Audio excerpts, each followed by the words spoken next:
Learn with ലൂവിൻ്റെ ഇന്നത്തെ ക്ലാസ്സിലേക്ക് എല്ലാവർക്കും സ്വാഗതം. അപ്പോൾ ഇന്നത്തെ നമ്മുടെ ഇതെന്ന് പറയുന്നത് നോട്ടാണ്.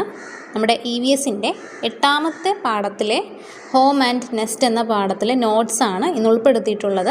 പാഠത്തിലെ എല്ലാ വിവരങ്ങളും പ്രധാനപ്പെട്ടതാണ്, എല്ലാം നമ്മൾ പഠിക്കേണ്ടതാണ്. എങ്കിലും കുറച്ച് നല്ല ഇമ്പോർട്ടൻ്റ് ആയിട്ടുള്ള കുറച്ച് കാര്യങ്ങൾ മാത്രമേ ഇതിൽ ഉൾപ്പെടുത്തിയിട്ടുള്ളൂ. വളരെ പ്രധാനപ്പെട്ടതായിട്ടുള്ള കുറച്ച് നോട്ട്സ് മാത്രമാണ് ഇതിൽ കൊടുത്തിട്ടുള്ളത്. എല്ലാം നിങ്ങൾ പഠിക്കുമ്പോൾ പാഠപുസ്തകത്തിലെ ആ പാഠത്തിലെ എല്ലാ കാര്യങ്ങളും പഠിക്കാനായിട്ട്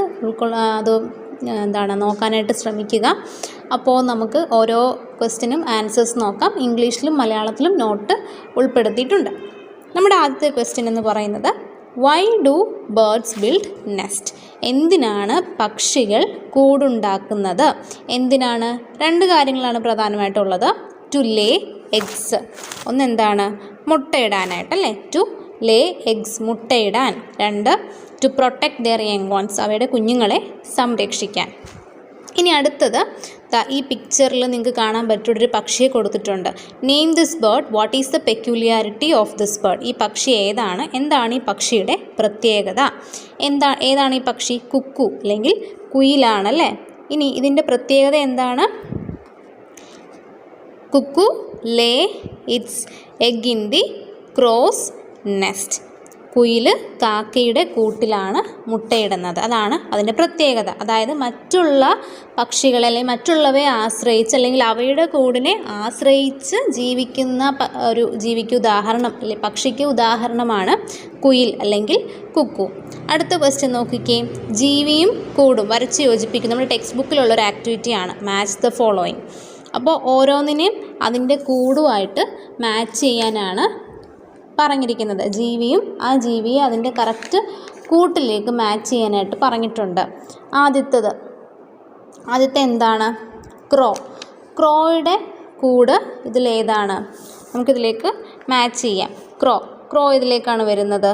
കാക്ക, ഇതാണ് കാക്കയുടെ കൂട് വരുന്നത്. അടുത്തത് ഉറുമ്പ്, ആൻഡ് എന്താണ്?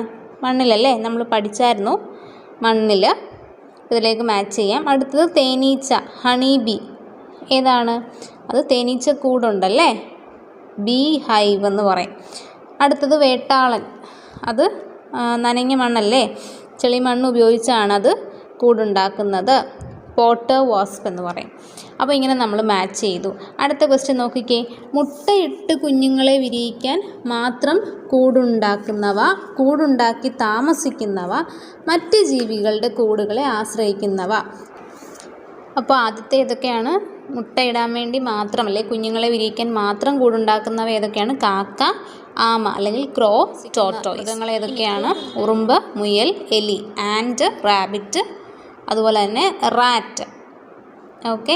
ഇനി അടുത്തത് കൂടുണ്ടാക്കാതെ മറ്റ് ജീവികളുടെ കൂടുകളെ ആശ്രയിക്കുന്നവ ഏതൊക്കെയാണ്? കുയിൽ, മാൻ, പാമ്പ്, കുക്കു, സ്നേക്ക്, ഡിയർ. ഇനി അടുത്ത 4ാമത്തെ ക്വസ്റ്റ്യൻ നോക്കിക്കേ. Why do we build houses? നമ്മൾ എന്തിനാണ് വീടുകൾ ഉണ്ടാക്കുന്നത്? എന്തിനാണ് നമ്മൾ വീടുണ്ടാക്കുന്നത്? എന്തിനൊക്കെയാണ്? ഫോർ എ സേഫ് ലിവിങ്, സുരക്ഷിതരായിരിക്കാൻ. For keeping us away from rain and sunlight, മഴയിൽ നിന്നും വെയിലിൽ നിന്നുമുള്ള സംരക്ഷണം. For getting protection from harmful organism, അപകടകാരികളായ ജീവികളിൽ നിന്നുള്ള സംരക്ഷണം.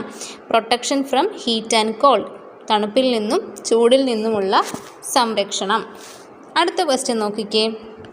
What all services are needed for the construction of A house? വീട് നിർമ്മാണവുമായി ബന്ധപ്പെട്ട വിവിധ ജോലികൾ എന്തൊക്കെയാണ്?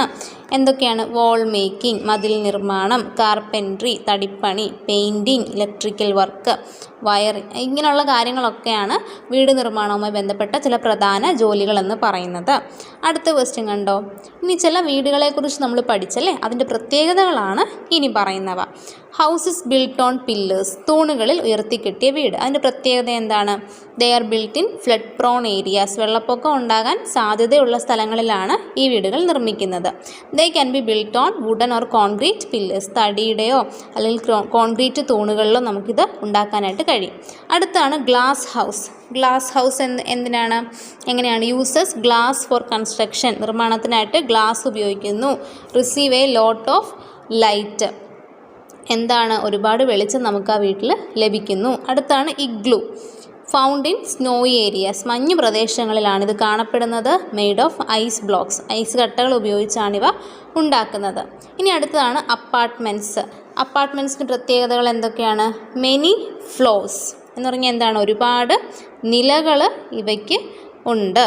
ഇനി അടുത്തത് lot of people can live, ഒരുപാട് ആളുകൾക്ക്, കൂടുതൽ ആളുകൾക്ക് ഇവിടെ താമസിക്കാനായിട്ട് കഴിയും. നെക്സ്റ്റ് ക്വസ്റ്റ്യൻ നോക്കിക്കേ. What are public institutions? എന്താണ് പൊതുസ്ഥാപനങ്ങൾ? Institutions which are either fully or partly owned by the government providing various services to people are public institutions. എന്ന് പറഞ്ഞാൽ എന്താണ്? പൂർണ്ണമായോ ഭാഗികമായോ സർക്കാർ ഉടമസ്ഥതയിലുള്ളതും ജനങ്ങൾക്ക് സേവനം നൽകുന്നതുമായ സ്ഥാപനങ്ങളെയാണ് പൊതുസ്ഥാപനങ്ങൾ എന്ന് വിളിക്കുന്നത്. ഇനി അടുത്തൊരു question, examples of public institutions. Public ഇൻസ്റ്റിറ്റ്യൂഷനുകളുടെ ഉദാഹരണം, എക്സാമ്പിൾസ് എന്തൊക്കെയാണ്? ഒരു എക്സാമ്പിൾ ഹോസ്പിറ്റൽ, ആശുപത്രി, അതുപോലെ സ്കൂള്, കോടതി, ബാങ്ക്, ഇവയൊക്കെ പബ്ലിക് ഇൻസ്റ്റിറ്റ്യൂഷൻസിന് എക്സാമ്പിളാണ്. അപ്പോൾ ഇത്രയും നോട്ട്സാണ് ഉൾപ്പെടുത്തിയിട്ടുള്ളത്. അപ്പോൾ ഇത്രയും കാര്യങ്ങളും കൂടി നിങ്ങൾ ബാക്കി കാര്യങ്ങൾ ശ്രദ്ധിക്കുക. അതുപോലെ തന്നെ പ്രധാനമായിട്ടും ഈ കാര്യങ്ങളും കൂടി നോട്ടിൽ ഉൾപ്പെടുത്തുക, പഠിക്കാനായിട്ട് ശ്രദ്ധിക്കുക. അപ്പോൾ ഈ വീഡിയോ ഇഷ്ടപ്പെട്ടെങ്കിൽ ലൈക്ക് ചെയ്യാൻ മറക്കരുതേ. അതോടൊപ്പം ഈ ചാനൽ ഇതുവരെ നിങ്ങൾ സബ്സ്ക്രൈബ് ചെയ്തിട്ടില്ല എന്നുണ്ടെങ്കിൽ ഒന്ന് സബ്സ്ക്രൈബ് കൂടി ചെയ്തേക്കണേ. നിങ്ങളുടെ അഭിപ്രായങ്ങൾ കമൻറ്റ് ചെയ്യുമല്ലോ. അപ്പോൾ അടുത്ത വീഡിയോയിൽ കാണാം. താങ്ക്